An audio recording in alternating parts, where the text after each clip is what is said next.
नमस्कार साथियों, मैं हूं दिनेश। स्वागत करता हूं एक नए वीडियो, एक नए सेशन में, जिसमें हम पढ़ेंगे जॉन लॉक की जीवन परिचय के बारे में।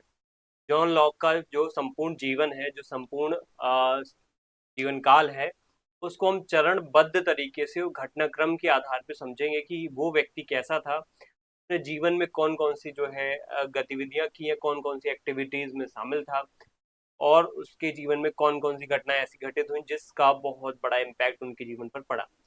चलिए शुरू करते हैं एक बहुत महान विचारक, एक बहुत महान शख्सियत जॉन लॉक के बारे में।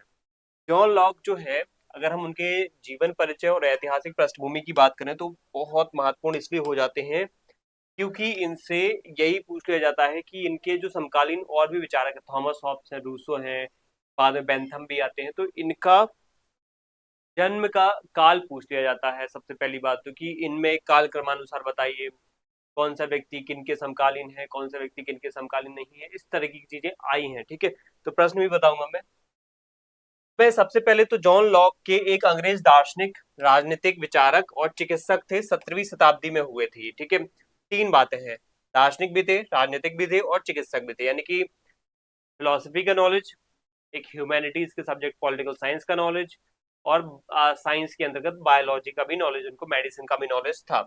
17वीं शताब्दी में उन्होंने आधुनिक उदारवादी, मॉडर्न लिबरलिज्म का जनक उनको माना जाता है, पिता माना जाता है। उनके विचारों में केवल इंग्लैंड को ही नहीं बल्कि पूरे पश्चिमी जगत की राजनीतिक, सामाजिक और दार्शनिक सोच को बदल दिया।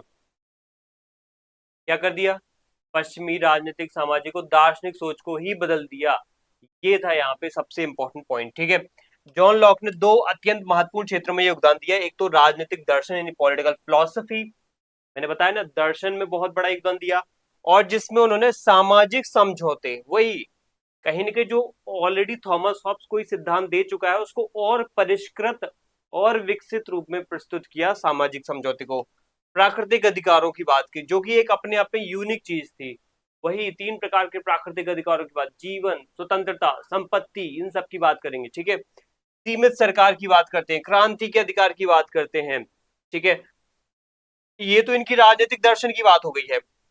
अब अगर हम ज्ञान मीमांसा की बात करें, एपिस्टेमोलॉजी की बात करें, तो इसमें ताबुला रासा, कोरी स्लेट का सिद्धांत देखने को मिलता है, और साथ में अनुभववाद। ठीक है, एम्पिरिसिज्म, जो कि उन्होंने रॉबर्ट बॉयल, वही बॉयल जो कि केमिस्ट्री में बॉयल का नियम देते हैं, वही बॉयल के ऊपर इन्होंने कहीं कि उनसे कहीं ना कहीं अनुभववाद की जो है प्रेरणा ली थी या सीखा था। उनके विचारों का प्रभाव इतना गहरा था कि अमेरिका की स्वतंत्रता की घोषणा 1776 और फ्रांसीसी क्रांति 1789 दोनों में उनके सिद्धांतों की स्पष्ट छाप दिखती है। अमेरिका में अगर रेवोल्यूशन हुआ है, फ्रांस में अगर रेवोल्यूशन हुआ है, तो इसका सबसे बड़ा इम्पैक्ट किसकी वजह से पड़ा है? किसकी वजह से? इन जॉन लॉक की वजह से पड़ा है। जॉन लॉक का बहुत ज्यादा प्रभाव पड़ा है इस वजह से। ठीक है, ये बात आपको बहुत अच्छे से याद रखनी है, समझनी है और दिमाग में बैठानी है कि जॉन लॉक का प्रभाव था अमेरिकी क्रांति में, जॉन लॉक का प्रभाव था फ्रांसीसी क्रांति में। अगर फ्रांसीसी क्रांति में लिबर्टी, इक्वेलिटी और फ्रेटर्निटी, ठीक है, स्वतंत्रता, भ्रातृत्व या बंधुत्व या भाईचारा और समानता, इन तीन जो है अधिकारों की मांग की गई, तीन उद्देश्यों की मांग की गई, या तीन उद्देश्यों को रखा गया, तो वो इन्हीं व्यक्ति के, इन्हीं महान विचारक के विचारों के, सिद्धांतों के आधार पर ये बात, ये डिमांड रखी गई थी। चलिए, इसके बाद अगर हम आगे देखें तो एक प्रश्न यही मैं बताना चाहता था कि जो पूछा जाता है, कई बार पूछा भी गया है, विचारकों का जन्म वर्ष के आधार पर सही अनुक्रम क्या है? पहला रूसो लिखा है, दूसरा यहाँ पे मैकियावेली लिखा है, तीसरा लॉक लिखा है, चौथा अरस्तु, पांचवा हॉब्स। अब आप खुद बताओ पहला कौन सा हो जाएगा? पहला तो अरस्तु हो जाएगा। ठीक है, अरस्तु हो जाएगा। फिर उसके बाद कौन आए थे? यहाँ लिखता हूं मैं, सबसे पहले तो अरस्तु हो जाएंगे, उसके बाद क्या आएगा? उसके बाद आएगा हमारा मैकियावेली आएगा। ठीक है, मैकियावेली आ जाएंगे। उसके बाद मैकियावेली के बाद कौन आना चाहिए? मैकियावेली के बाद आना चाहिए यहाँ पे कौन? हॉब्स आना चाहिए, है ना। उसके बाद लॉक आना चाहिए, और उसके बाद फिर रूसो आना चाहिए। ठीक है, तो ये व्यवस्था है। सबसे पहले यहाँ पे अरस्तु, फिर मैकियावेली, फिर हॉब्स, फिर लॉक, फिर रूसो। ठीक है, देखो अरस्तु 384 ईसा पूर्व में थे। ठीक है, मैकियावेली 1469 के आसपास, हॉब्स यहाँ पे 1588 में जन्म होता है, लॉक यहाँ पे 1632 में, और रूसो 1712 में ये जन्म लेते हैं, इस तारीख को, इस सन में। तो ये है उनका कालक्रम। इस आधार पे हम इनको बांटते हैं, ठीक है। जन्म के आधार पर बांटते हैं, उनकी मृत्यु के आधार पर नहीं, या जीवन काल के आधार पर नहीं, उनके जन्म के आधार पर, ठीक है। हम सबसे पहले अगर बात करें जीवन परिचय की, तो ओवरऑल हमने क्या समझा यहाँ पे कि जीवन परिचय ये था कि इंग्लैंड के एक महान विचारक, लेकिन कब इनका जन्म कब होता है, बेसिक परिचय फंडामेंटल बात तो यही है ना। तो 1632 है, 1500 बोल रहा हूँ यहाँ पे, 1632 में जन्म होता है, 1704 तक इनका जीवन काल चलता है, 1704 में इनका देहांत होता है। तो एक लंबा समय इन्होंने जिया था। प्यूरिटन परिवार में जन्मे थे ये। कौन से जन्म परिवार में? प्यूरिटन परिवार में। प्यूरिटन परिवार एक ऐसा परिवार होता है जो कैथोलिकों, ठीक है, जो कैथोलिक्स होते हैं, जो कैथोलिक विचारधारा होती है, उसमें भ्रष्टता, उसमें एकदम जो है भोग विलास का जीवन, विलासतापूर्ण जीवन, अनैतिक जीवन, उसका विरोध करते हैं, ठीक है। तो ये कहीं ना कहीं धार्मिक भ्रष्टता के विरोधी हैं, धार्मिक भ्रष्टता के विरोधी होते हैं। कौन होते हैं? ये होते हैं प्यूरिटन्स। और एक हमने जैसे प्रोटेस्टेंट पढ़ा, तो वही कैथोलिक्स के द्वारा जो एक अंधविश्वास रूढ़िवाद फैलाया जा रहा है, उसके खिलाफ क्रांति करते प्रोटेस्टेंट, ठीक है। जैसे प्रोटेस्टेंट, प्यूरिटन्स, ये सब देखे जाते हैं, उन्हीं प्यूरिटन्स परिवार में जन्म लेते हैं हमारे हम ये जॉन लॉक, ठीक है। जॉन लॉक के साथ यही सबसे बड़ा एक जो है जीवन का एक घटना था कि उनका जो जन्म है वही ऐसे परिवार में हुआ है जो कि बहुत ज्यादा सुधारवादी विचारों की तरफ झुका हुआ है, जो भ्रष्टाचार की तरफ यहाँ पे कहीं ना कहीं जो है क्रांति करता है, बात करता है, जो हमेशा नैतिक आचरण पर बल देता है, नैतिक आचरण, ठीक है, नैतिक आचरण पर बल देता है। ये बात यहाँ पे की गई है, किसके द्वारा? प्यूरिटन के द्वारा, प्यूरिटन के द्वारा की जाती है। तो यही बात यहाँ पे किसको प्रभावित करती है? जॉन लॉक को भी प्रभावित करती है। अगर जॉन लॉक यहाँ पे सुधारवादी है, नैतिकता की तरफ झुके हुए हैं, व्यक्तिवाद की तरफ झुके हुए, तो वो भी प्यूरिटन्स की वजह से, धर्म सुधारों की बात करते हैं, धर्मनिरपेक्षता की तरफ जा रहे हैं, तो प्यूरिटन्स की वजह से, ठीक है। वेस्टमिंस्टर स्कूल में इन्होंने एडमिशन लिया, जहां से उन्होंने सबसे इंपॉर्टेंट एक बात है, ये वो है ग्रीक भाषा और लैटिन भाषा की समझ विकसित की, ठीक है, और गणित भी सीखा। तो ग्रीक, लैटिन और गणित जैसे विषय इन्होंने वेस्टमिंस्टर स्कूल से। अगर हम बात करें यहाँ पे सबसे इंपॉर्टेंट ऑक्सफोर्ड यूनिवर्सिटी से, तो वहां से वो दर्शन, ठीक है, दर्शन, चिकित्सा और मुख्य रूप से फिर बाद में राजनीति का ज्ञान प्राप्त करते हैं, ठीक है। तो साइंस, लैंग्वेज और थोड़ा सा लॉजिक्स लगाना यहाँ सीख लिया, फिर उसको दर्शन तक, चिकित्सा तक और राजनीति के लिए कहाँ ले गए? ऑक्सफोर्ड यूनिवर्सिटी में ले गए। ऑक्सफोर्ड यूनिवर्सिटी में पढ़ाई लिखाई करने के बाद, ठीक है, ऑक्सफोर्ड यूनिवर्सिटी में पढ़ाई लिखाई करने के बाद इनकी एक मुलाकात होती है रॉबर्ट बॉयल से। रॉबर्ट बॉयल एक महान रसायन शास्त्री है, जो कि बॉयल का नियम देते हैं, वही ताप, दाब और आयतन को लेकर के, ठीक है, निर्वात को लेकर के इन्होंने एक जो है सिद्धांत दिया था, जिसके में कहीं ना कहीं उनकी थॉमस हॉब्स से भी जो है वाद विवाद हुआ था, बहस हुई थी कि वैक्यूम यानी निर्वात होता है कि नहीं होता है, या हर जगह पदार्थ बिखरा हुआ है। तो बॉयल कहते होता है वैक्यूम, थॉमस हॉब्स कहते नहीं होता है। बहुत लंबी विवाद चला, बाद में बाद के विचारकों, बाद के वैज्ञानिकों ने सिद्ध भी कर दिया कि वैक्यूम होता है, बॉयल जीत गए, ठीक है। इन्हीं से प्रभावित होकर के हमारे जॉन लॉक भी कहीं ना कहीं इनसे मुलाकात होती है। और बॉयल ने एक बात हमेशा इनको सिखाई है कि ज्ञान जो है ना किताबों से नहीं आता है, ज्ञान जो है हमें एक बंद कमरे में प्राप्त नहीं होगा। बंद कमरे में लाइब्रेरियों में बैठ जाओ और किताबें पढ़ते रहो तो ज्ञान प्राप्त हो जाएगा। ज्ञान प्राप्त होगा आपको अनुभवों से, आपने जीवन में कितने अनुभव लिए हैं, आपने जीवन में कितने अलग अलग प्रयोग किए हैं, उनसे प्राप्त होता है, ठीक है। ज्ञान कहाँ से प्राप्त होता है? ज्ञान प्राप्त होता है अनुभवों से, ठीक है, और प्रयोगों से। ये बात आपको पता होना चाहिए। चलिए इसके बाद आगे बढ़ते हैं। लॉर्ड एशले, लॉर्ड एशले के अंतर्गत भी ये काम करते हैं। क्या काम करते हैं? विज्ञ नेता थे, एक बहुत बड़े शक्तिशाली, इंग्लैंड के शक्तिशाली नेता थे एक, ठीक है, इंग्लैंड के शक्तिशाली एक नेता थे, विग नेता। विग जो बड़ी सी एक विग पहनते ना, वाइट वाइट, आपने देखा होगा, ऐसे वो पहन लेते हैं, इससे दिखाते हैं कि वो बहुत ही एक्सपीरियंस्ड लोग हैं, कुलीन लोग हैं, अपने आप को अरिस्टोक्रेट दिखाने की कोशिश करते हैं।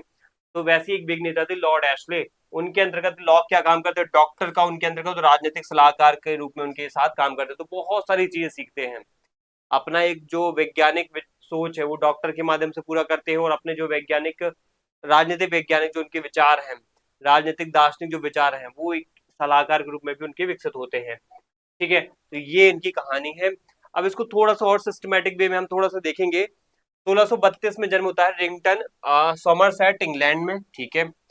अब ये क्यों बार बार क्यों बता रहा हूँ, देखो बेसिक फंडामेंटल आपको नॉलेज मैंने पहले ही दे दी है कि यही मेन क्रक्स है उनके जीवन का।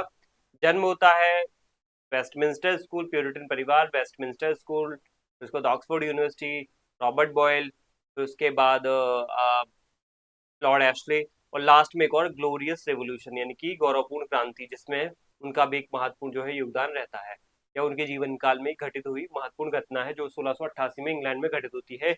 इंग्लैंड में बिल्कुल शांतिपूर्वक तरीके से राजा को हटा दिया गया और उसकी जगह संसद का शासन हो गया है, तो उसको हम भी समझेंगे।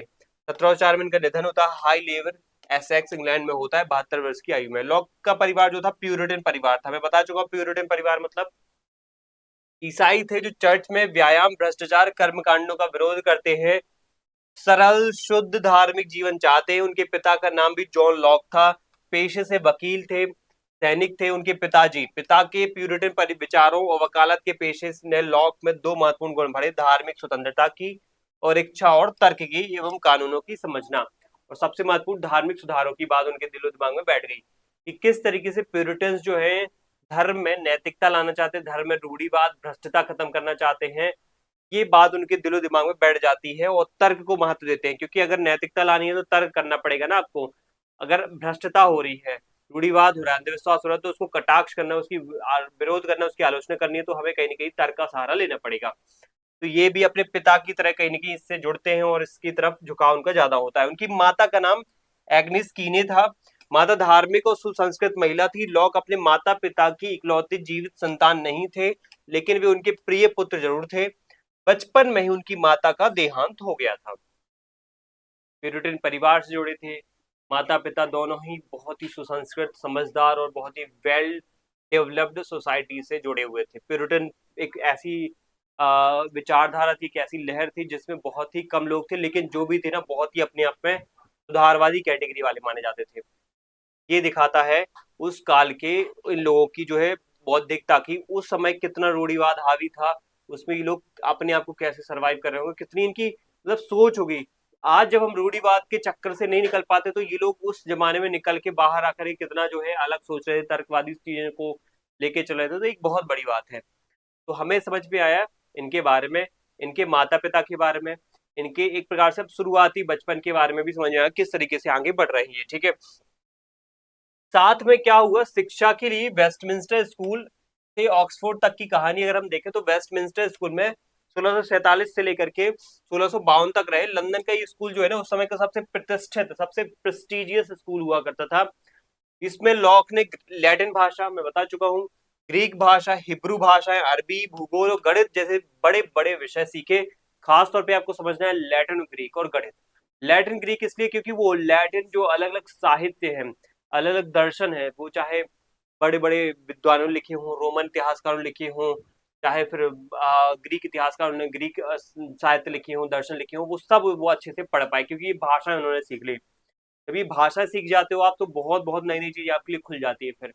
और साथ में तर्क करना उन्होंने गणित से सीखा, फिर भूगोल की जानकारी भी ले ली, अरबी की भी जानकारी ले ली।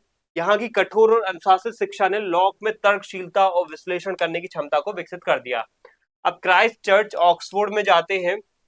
ऑक्सफोर्ड यूनिवर्सिटी के इस कॉलेज में उन्होंने लॉक ने बीए भी किया और एमए भी किया, और ये डिग्री लेने के बाद उन्होंने यहाँ अरिस्टोटल का तर्कशास्त्र, लॉजिक और अध्यात्म शास्त्र यानी मेटाफिजिक्स और स्कॉलिस्टिक दर्शन भी इन्होंने पढ़ा। देखो अरिस्टोटल का तर्कशास्त्र बिल्कुल, क्योंकि अरिस्तु भी कहीं की वैज्ञानिकता की तरफ झुके हुए थे, अनुभववाद और आगमनात्मक पद्धति से कहीं ना कहीं वैज्ञानिकता को बढ़ावा दे रहे थे। फिर साथ में अध्यात्म यानी कि आध्यात्मिकता, ये लौकिक परलौकिक जगत की बातें भी उन्होंने सीखी। स्कॉलिस्टिक मतलब जहाँ पे धर्म का भी कहीं ना कहीं जो है कहीं की जो है मिश्रण हो, कोई भी विचार में धर्म की जो है कोई ना कोई योगदान हो, तो उसको भी मिक्स रूप में, मिश्रित रूप में उन्होंने पढ़ा। साथ में उन्होंने लॉक ऑक्सफोर्ड की पारंपरिक शिक्षा पद्धति में संतुष्ट नहीं थे, ये तो एक था ही पॉइंट। उनको लगता था कि ये पुरानी और अप्रासंगिक है। जैसे थॉमस हॉब्स काफी हद तक प्रभावित होते कि हाँ यहाँ पे जो स्कॉलिस्टिक पद्धति है वो कहीं ना कहीं जो है हमें गलत दिशा में ले जा रही है, एक प्रकार से सब बकवास है, क्योंकि उसमें धर्म और अरस्तु की बातों को मिक्स करके पढ़ाया जा रहा है कि कैसे सुई पे देवदूत नाचते हैं, कैसे जो है देवताओं ने ये ये चीजें रची हैं, राजा को बनाया है, इसमें उनका दिमाग जो है खराब हो जाता है थॉमस हॉब्स का। वैसे ही लॉक भी इन सबसे दूर भागते हैं। ठीक है। थॉमस हॉब्स के साथ दिक्कत ये थी कि वो एक ऐसे परिवार में जन्मे थे जो कि बहुत पिछड़ा हुआ था, या फिर कहीं ना कहीं बहुत ही कंजर्वेटिव था, या फिर बहुत ही बुरी सिचुएशन से गुजर रहा था। जीवन के बुरे दौर थॉमस हॉब्स ने जिए हैं, इसलिए उनके सिद्धांत भी बुराई से निकले हैं या फिर डर की वजह से निकले हैं। इन्होंने जीवन में अच्छी अच्छी व्यवस्थाएं देखी हैं, और ये उसको लेकर ही कहीं ना कहीं आगे बढ़ना चाहते कि व्यक्ति अच्छा होता है, व्यक्ति को और अच्छा बनाया जाए। व्यक्ति पहले से ही समझदार है, व्यक्ति को और अच्छा से हम और चीजें सिखा करके और उसको और अच्छा बना सकते हैं। ये लॉक के विचार हैं। चिकित्सा शास्त्र और विज्ञान, ऑक्सफोर्ड में रहते हुए लॉक ने चिकित्सा शास्त्र, मेडिसिन और प्राकृतिक विज्ञान का भी नॉलेज जो है प्राप्त किया। उन्होंने प्रसिद्ध रसायन शास्त्री रॉबर्ट बॉयल से घनिष्ठ मित्रता की। बॉयल को आधुनिक रसायन विज्ञान का पिता माना जाता है, हम जानते हैं रसायन विज्ञान में, रसायन शास्त्र में। उन्होंने मिलकर के लॉक में वैज्ञानिक सोच और प्रयोग आधारित ज्ञान, एक्सपेरिमेंटल नॉलेज को बढ़ावा दिया, मां तो समझ में आया। जिसके बाद उन्होंने ताबुला रासा सिद्धांत को प्रतिपादित किया। मैं बता चुका हूं, अनुभव और प्रयोग करना उन्होंने रॉबर्ट बॉयल से सीखा। बस दो वर्ड याद रखना, अनुभव और प्रयोग, ये रॉबर्ट बॉयल से, क्योंकि यहीं से विज्ञान का जन्म होता है, जहाँ पे अनुभवों को ध्यान दिया जाता है, जहाँ पे उनको प्रयोग के माध्यम से वेरीफाई, सत्यापित या फिर प्रूफ किया जाता है, वो होता है विज्ञान। ठीक है। तो जॉन लॉक भी यही करते हैं, सीखते हैं चीजों को। इसके बाद आता है जॉन लॉक में इंपॉर्टेंट पॉइंट की पूरी तरह डॉक्टर की डिग्री तो नहीं ली उन्होंने, लेकिन चिकित्सक के रूप में काम किया था, लॉर्ड शाफ्टसबरी के पारिवारिक चिकित्सक और सलाहकार के रूप में। ठीक है। लॉर्ड शाफ्टसबरी जो है वहां पे लॉर्ड एशले रहते हैं। ठीक है। पहले तो लॉर्ड शाफ्टसबरी से मुलाकात कैसे होती है, जीवन का निर्णायक मोड़ ये आता है। लॉक की मुलाकात लॉर्ड शाफ्टसबरी से के लॉर्ड एशले से होती है, और बाद में अर्ल ऑफ शाफ्टसबरी जो बनते हैं आगे जाकर के, ये अर्ल ऑफ शाफ्टसबरी एक प्रकार से जो वहां के राजकुमार हैं, वहां के जो प्रतिनिधि हैं, सामंत टाइप के हैं, इनको अर्ल ऑफ, ये इस तरीके से बोला जाता है, और ये अर्ल ऑफ शाफ्टसबरी बनते हैं लॉर्ड एशले। इन्हीं के अंतर्गत लॉक क्या करते हैं, महत्वपूर्ण रूप से जो है उनके ये विग के नेता होते हैं, लॉर्ड शाफ्टसबरी या लॉर्ड एशले विग के नेता होते, ताकतवर होते हैं, संसद की सर्वोच्चता और जनता के अधिकारों को समर्थन भी करते हैं, और राजा की शक्ति असीमित शक्ति का नहीं, राजा की शक्तियों को नियंत्रित करने का काम करते हैं। ये लॉर्ड एशले की विचारधारा है। लॉर्ड एशले एक ऐसे व्यक्ति हैं जो संसद के एक ताकतवर नेता है, शक्तिशाली नेता है, विग पार्टी के प्रमुख नेता है। साथ में राजतंत्रात्मक जो शासक है, राजा है, उसकी सीमित शक्तियों की बात करते हैं, असीमित शक्तियों को रोकते हैं। उस मुनीस के साथ 1767 में एक्सटर हाउस में उनके पारिवारिक चिकित्सक और सलाहकार के रूप में उन्होंने काम किया। व्यवहारिक राजनीति का बहुत करीब से देखा, समझा। एशले की धार्मिक सहिष्णुता और संसदीय लोकतंत्र में आस्था ने लॉक के विचारों को भी और मजबूत कर दिया कि हमें जो है धार्मिक, सबसे इंपॉर्टेंट है धार्मिक सहिष्णुता। धार्मिक कट्टरता को खत्म करने का तरीका ये नहीं कि धर्म से बिल्कुल दूर हो जाओ, धर्म के अंदर सहनशीलता पैदा करो, यही हमें कट्टरता खत्म करने पे की तरफ ले जाएगा। धार्मिक सुधारों की तरफ जाओ, वो ज्यादा कट्टरता को खत्म करेगा, रूढ़िवाद या अंधविश्वास को खत्म करेगा। ठीक है। तो ये बात यहाँ पे बोली जाती है। जॉन लॉक यहाँ पे पाश्चात्य राजनीतिक चिंतन के अंतर्गत यहाँ पे अब किस प्रकार की घटनाएं जो है यहाँ पे इनके जीवन में देखी जाती है, ये घटनाएं शायद पूछी जा सकती है, या इनके जीवन में कौन कौन से महत्वपूर्ण उतार चढ़ाव आए हैं, वो एक बार फिर से रिकॉल कर लेते हैं। देखो, जन्म रिंगटन समरसेट प्यूरिटन परिवार में होते हैं, धार्मिक स्वतंत्रता के कहीं न कहीं इनके भाव हैं। वेस्टमिंस्टर स्कूल में उन्होंने लैटिन, ग्रीक, तर्कशास्त्र सीखा। ठीक है। क्राइस्ट चर्च ऑक्सफोर्ड में उन्होंने एरिस्टोटल, स्कॉलिस्टिक दर्शन और कथा शास्त्र भी पढ़ा। ऑक्सफोर्ड में लेक्चर के रूप में काम किया, नैतिक शास्त्र और अलंकार शास्त्र के रूप में पढ़ाया उन्होंने, और 2 ट्रैक्ट्स ऑफ गवर्नमेंट उन्होंने लिखे, जो ये लेख है उन्होंने लिखे। उसके बाद लॉर्ड एशले से मुलाकात होती है, तो क्या सीखते हैं उनसे, जीवन का जो है राजनीतिक प्रभाव, जीवन में जो उनके धार्मिक सहिष्णुता का प्रभाव है, वो लॉर्ड एशले से पढ़ा, और सबसे इंपॉर्टेंट वहां पे काम किया उन्होंने डॉक्टर का और राजनीतिक सलाहकार का। ठीक है। ये उनके जीवन का निर्णायक मोड़ था। राजनीति शास्त्री, एक बहुत महान राजनीतिक विग पार्टी के नेता थे। एशले के घर में निवास करते, चिकित्सक और राजनीतिक सलाहकार के रूप में। रॉयल सोसाइटी का सदस्य भी बनाया जाता है इनको। वैज्ञानिक जगत में प्रवेश अब होता है रॉबर्ट बॉयल, आइजक न्यूटन से यहाँ पे रिलेशन उनके बनते हैं, वहां से उनकी मुलाकात होती है आइजक न्यूटन जैसे लोगों से और रॉबर्ट बॉयल जैसे लोगों से, क्योंकि रॉयल सोसाइटी के मेंबर बने हैं। ये रॉयल सोसाइटी विज्ञान के क्षेत्र में सबसे महत्वपूर्ण एक संगठन होता है उस समय का। कॉन्स्टिट्यूशन फॉर कैरोलाइना, अमेरिकी उपनिवेश के लिए संविधान का भी उन्होंने मसौदा तैयार किया। ठीक है। कैरोलाइना आपको पता है एक इंपॉर्टेंट स्टेट है अमेरिका का। उस समय अमेरिका जो है एक उपनिवेश हुआ करता था, एक कॉलोनी हुआ करता था, एक गुलाम देश हुआ करता था ब्रिटेन के अंतर्गत। काफी सारा हिस्सा जो है ब्रिटेन के पास था, काफी सारा हिस्सा यहाँ पे फ्रांस के पास था, कुछ हिस्सा यहाँ पे साउथ का यहाँ पे स्पेन के पास था। तो अमेरिका 3 महाशक्तियों में बटा हुआ था। तो इसमें कुछ जो 13 कॉलोनी थी ना, उसमें कैरोलिना वाली कॉलोनी या फिर क्षेत्र जो है, नगर या राज्य जो है, राष्ट्र राज्य है, ये उपनिवेश है, इसके लिए संविधान बनाने का काम किसने किया था? इसके लिए संविधान बनाने का काम यहाँ पे जॉन लॉक करते हैं। बोर्ड ऑफ ट्रेड का सदस्य बनाया जाता है इनको, व्यापार नीति में भागीदारी, आर्थिक सोच का इनको भी कहीं ना कहीं नॉलेज था, विकास था, इसलिए इनको कहीं ना कहीं और भी विकास हुआ उसमें। और बोर्ड ऑफ ट्रेड में आर्थिक तत्वों को भी उन्होंने समझा, व्यापार के तत्वों को भी उन्होंने समझा। फ्रांस में प्रवास होता है, स्वास्थ्य लाभ और फ्रांसीसी दार्शनिकों से संपर्क होता है इनका। जब ये फ्रांस जाते हैं तो वहां पे सबसे ज्यादा इनको जो है हेल्थ और वहां पे जो कहते हैं दार्शनिकों से बहुत अच्छी मुलाकात होती है, वाद विवाद होते हैं, चीजें नहीं सीखते हैं वो।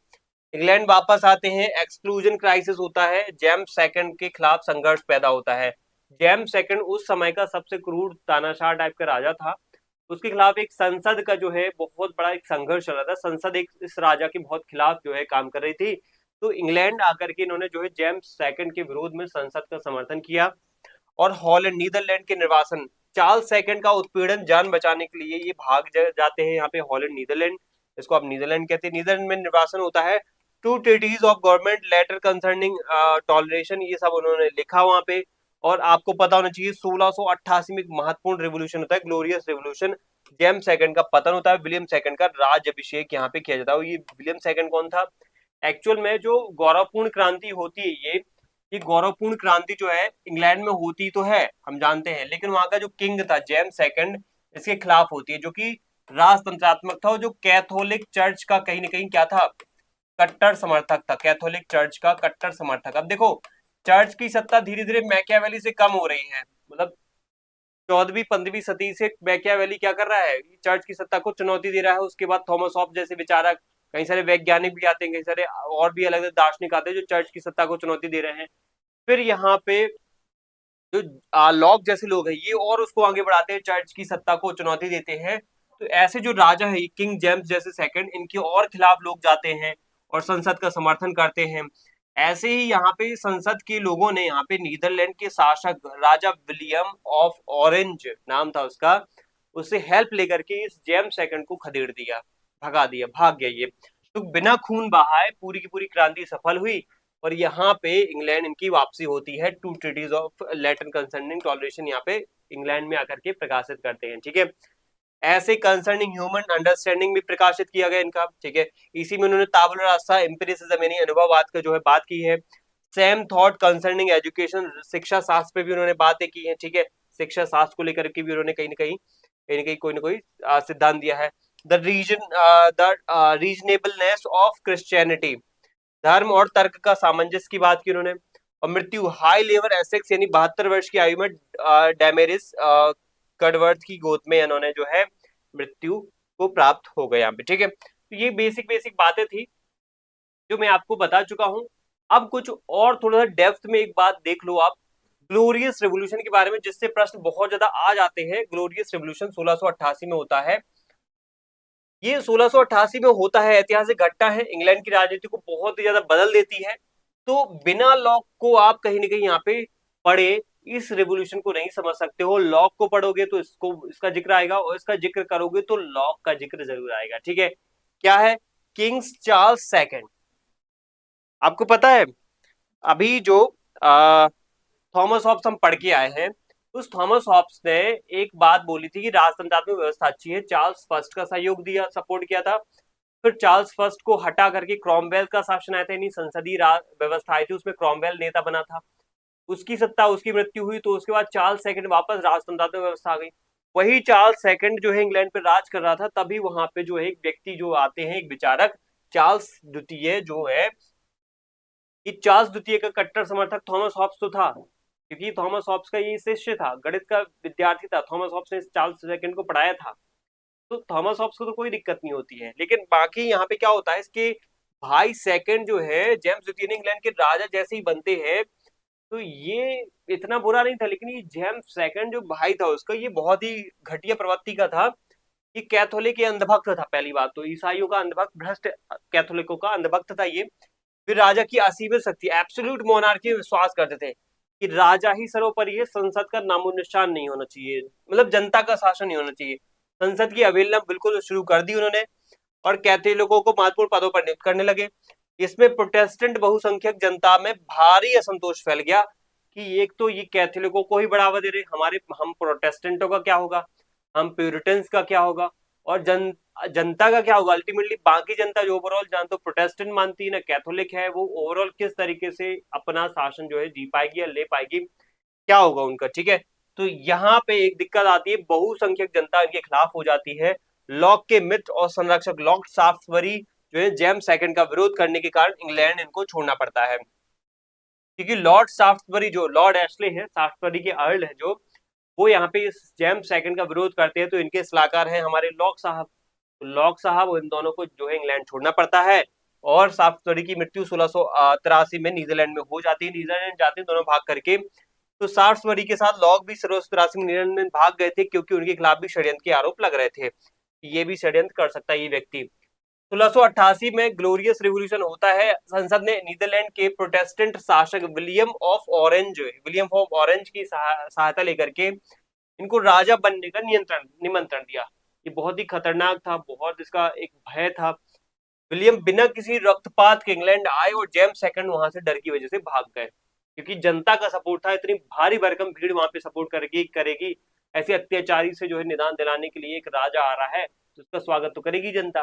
तो उसका स्वागत होता है और बिना खून बहाए जनता यहाँ पे अपने राजा को बैठा लेती है, जिसका नाम है विलियम। ठीक है, William of orange. Glorious revolution जो है यहाँ पे इसको कहा जाता है, क्योंकि बिना खून खराबे की होती है। इस क्रांति के बाद विलियम थर्ड और मैरी सेकंड ने बिल ऑफ राइट्स अधिकार पत्र पर हस्ताक्षर किए, जिसने संसद की सर्वोच्चता स्थापित की। लॉक 1689 में इंग्लैंड वापस आए और उसी वर्ष उन्होंने टू ट्रीटीज जो है अपनी नीदरलैंड में जो किताब लिखी थी उसको प्रकाशित करवाया। ठीक है, तो पूछा जा सकता है कि लॉक की two treatises of glorious revolution जो है कहाँ प्रकाशित हुई या किस देश में लिखी गई। लिखी तो गई थी नीदरलैंड के अंतर्गत, हॉलैंड जिसको उस समय कहते थे, लेकिन प्रकाशित वापस वो इंग्लैंड आकर के ही करवाते हैं 1689 में। ठीक है, ग्लोरियस रिवॉल्यूशन के बाद। तो टू ट्रीटीज ग्लोरियस रिवॉल्यूशन को न्याय संगत ठहराने के लिए लिखी गई थी। जो ये टू ट्रीटीज किताब है ना, इस रेवोल्यूशन को न्याय संगत, इसको सही ठहराने के लिए लिखी गई थी। सेबाइन यहाँ पे कहते हैं कि लॉक क्रांति का आग्रही था, किंतु स्वयं क्रांतिकारी नहीं था। आग्रह जरूर उसने किया था कि क्रांति करो, लेकिन तुम लोग करो, मैं नहीं लड़ूंगा, मैं यहाँ पे क्रांतिकारी नहीं हूँ, मैं एक दार्शनिक हूँ, मैं विचारक हूँ, मैं बढ़ावा दे सकता हूँ, मैं खुद क्रांति में नहीं कूद सकता हूँ। तो टू ट्रीटीज ऑफ गवर्नमेंट और लेटर कंसर्निंग टॉलरेशन का प्रकाशन 1689 में एक प्रतिक्रिया थी। ठीक है, ये क्या है, एक असर्शन है या एक कथन है। पहला कथन दो है, सेकंड ट्रीटीज रॉबर्ट फिल्मर द्वारा विकसित राजा के देवी अधिकार की एक प्रतिक्रिया थी। ठीक है, अब यहाँ पे आपको ये बताना है कि कौन सा कथन सही है, कौन सा कथन गलत है। केवल एक, केवल दो, दोनों या कोई नहीं। तो हम कहेंगे केवल एक कथन सही है, बिल्कुल। टू ट्रीटीज ऑफ गवर्नमेंट और लेटर कंसर्निंग स्टेट जो है 1689 में प्रकाशित हुई थी। अब फिल्मर द्वारा विकसित राजा के देवी अधिकार की प्रतिक्रिया दी थी, ऐसा नहीं था, इसकी प्रतिक्रिया थोड़ी थी। हम अभी जस्ट पढ़ के आए, ग्लोरियस रेवोल्यूशन की प्रतिक्रिया थी। किसकी प्रतिक्रिया? ग्लोरियस रेवोल्यूशन जो हुआ था तो वो क्यों होना चाहिए, पहली बात तो ये। और पहली बात तो ये क्रांति को बढ़ावा देने वाली किताबें थी कि वो कैथोलिक चर्च की सत्ता है उसको खत्म करो, एक राजतंत्रात्मक व्यवस्था जो बिल्कुल निरंकुश है उसकी सत्ता को खत्म करो, अत्याचारी शासक को खत्म करो। तो इसको लेकर के यहाँ पे बात की गई थी। लेकिन सेकंड ट्रीटीज फिल्मर की प्रतिक्रिया नहीं थी। ठीक है, ये पता होना चाहिए टू ट्रीटीज में। ठीक है, फिल्मर का खंडन फर्स्ट ट्रीटीज में ही था। सेकंड ट्रीटीज में तो लॉक का जो है स्वतंत्र और सकारात्मक राजनीतिक सिद्धांत देखने को मिलता है ना। फर्स्ट में विरोध करते हैं फिल्मर का, सेकंड में उन्होंने जो है अपने सिद्धांत को प्रतिपादित किया है। तो ये हमारा डिस्कशन हो जाता है इनके परिचय पर, इनके बहुत ही डिटेल एनालिसिस पर। इसके बाद हम देखेंगे अब इनका रचना का एक बहुत बड़ा क्रम की कौन कौन सी रचनाएं लिखी हैं, कौन कौन सी रचनाएं इनकी प्रकाशित हुई हैं, उनमें क्या क्या जो है बातें की गई है, क्या क्या विशेषताएं हैं, क्या क्या मुख्य विषय वस्तु है। तो उसको देखते हैं नेक्स्ट लेक्चर में। थैंक यू, जय